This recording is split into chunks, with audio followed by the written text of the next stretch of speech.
আজ এক অন্য রকমের মাংস কষা করছি বলতে পারো, কারণ এরকমভাবে এর আগে আমি কখনো তো করিনি, প্রথমবারই ট্রাই করছি।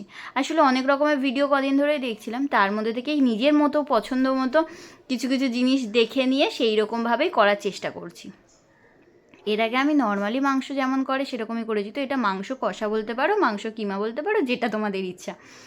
এখানে আমি কি করেছি, প্রথমেই তেল যে মাংসটা ধুয়ে রেখেছিলাম সেই মাংসটা তেলটাকে গরম হতে দিয়েছি। তেল গরম হওয়ার পরে তার মধ্যে অল্প একটু নুন আর অল্প একটু হলুদ দিয়েছি। তারপরে ধুয়ে রাখা মাংসগুলোকে এই তেলের মধ্যে ছেড়ে দিচ্ছি। কিছুক্ষণের জন্য তেলে এটাকে ফ্রাই হতে দেবো। একদম ফ্রাই হবে না, হালকা মতো একটু ভাজা ভাজা হলেই তার উপর থেকে আমি একটুখানি ছড়িয়ে দিয়েছি গোলমরিচ গুঁড়ো। গোলমরিচটা দেওয়ার পরে আরেকটু কিছুক্ষণ ধরে এটাকে নাড়িয়ে নেবো। নাড়ানোর পরে মাংসটাকে তুলে নেবো। দেখো কীরকম ভাজা ভাজা মতো হয়ে গেছে। এবার আমি একটা একটা করে মাংসের বাটিতে তুলে নিচ্ছি।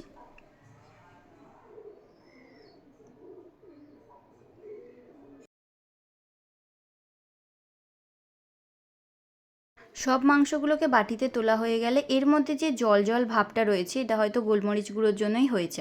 এই জলটাকেও আমি মাংসর মধ্যেই একেবারে দিয়ে দেবো। এই তেলে আমি আলাদা করে আলু ভাজবো না। এরপরে আমি নতুন করে আবার তেল দেবো। তেলটা হালকা গরম হলে সেম একই রকম অল্প করে নুন আর অল্প করে হলুদ দিয়ে দিচ্ছি। দেওয়ার পরে একটা একটা করে আলু ছেড়ে দেবো। আলুগুলোকে হালকা হালকা লাল লাল করে ভেজে নেবো। হালকা লাল লাল করে ভাজা হয়ে গেলে আলুগুলোকে তুলে নেবো আমি।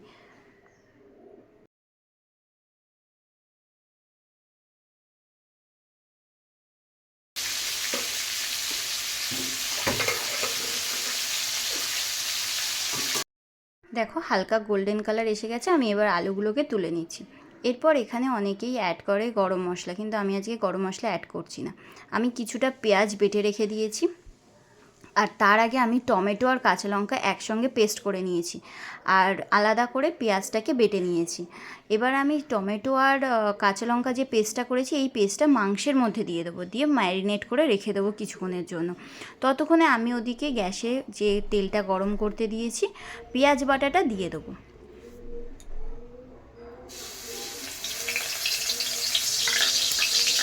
এখানে আমার অনেকটাই পেঁয়াজ বাটা রয়েছে, তার কারণ আমি একটু এক্সট্রা করেই করেছি। পুরোটা দিতে লাগবে না, তোমাদের পরিমাণ মতো দিতে পারো। তো এখানে আমি অল্প করে পেঁয়াজ বাটা দিয়ে দিচ্ছি। তার সাথে আদা আর রসুন বাটা রয়েছে, সেই দুটোও আমি এর সাথে অ্যাড করব। এবার এই সবটাকে ভালো করে একটুখানি মিশিয়ে নেব। কিছুক্ষণ ধরে একটু ফ্রাই হতে সময় দেবো, কম করে 2-3 মিনিট যদি এটাকে ভালো করে নাড়িয়ে মিশিয়ে নেওয়া যায় তাহলে কিন্তু টেস্টটা খুব সুন্দর আসবে। এরপরে আমরা মাংসের যে মশলাগুলো দিই, যেমন তোমার নুন, হলুদ গুঁড়ো, লঙ্কার গুঁড়ো, জিরের গুঁড়ো, ধনের গুঁড়ো, সব কিছুই অল্প অল্প করে পরিমাণ মতো দিয়ে দিতে হবে এর মধ্যে।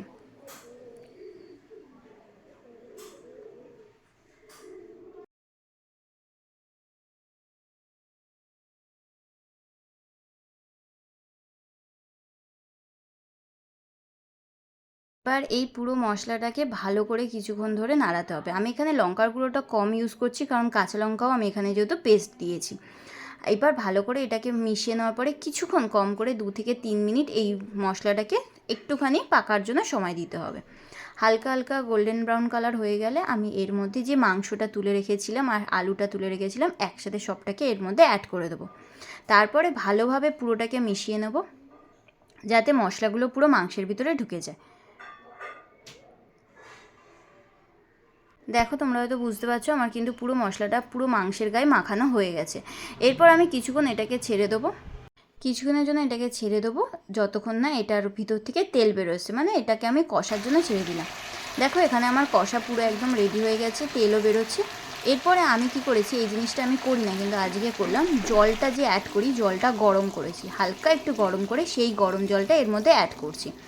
পুরো যেটুকুনি তোমার মাংস রয়েছে সেই পরিমাণ জল অ্যাড করার পরে এটাকে কিছুক্ষণের জন্য ঢাকা দিয়ে রেখে দেবো, যাতে মাংসগুলো সিদ্ধ হয়ে যায়। পুরোটা ভালো করে মিশিয়ে নিয়ে